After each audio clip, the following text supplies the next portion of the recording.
Siemano mordy, tu Strollowany, wracam do Fame MMA i już 5 września będziecie mogli zobaczyć moją walkę z naczelną cegłą polskiego internetu.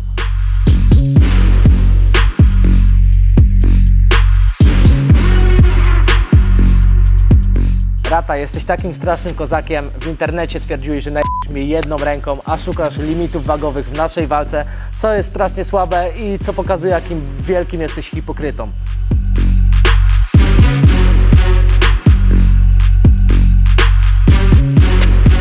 Maciuś, jesteś tak głupim sterydzikiem, że pewnie z tego wszystkiego niczego nie zrozumiałeś, ale twoją karierę MMA wybije ci z głowy 5 września. Mam nadzieję, że jesteś gotowy.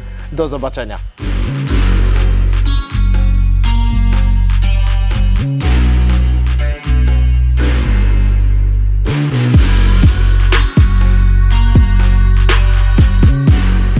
Nie wiem, czy wy kiedyś też tak mieliście, ale czasami po obejrzeniu jakiegoś filmiku na YouTubie się zastanawiam, co ja robię ze swoim życiem. Scrollując z dół komentarze, znajduję ten jeden.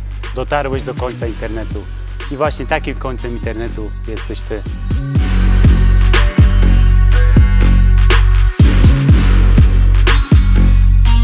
Wiem, że będziesz mnie wyzywał, ale tak naprawdę powinieneś wylizać mi buty, bo po 5 galach przywróciłem cię do życia. Trzeba było zakończyć karierę na 2-0, bo teraz czekacie tylko szybki wpierdol i do domu.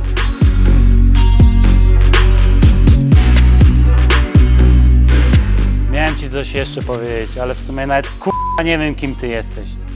A spierdalaj.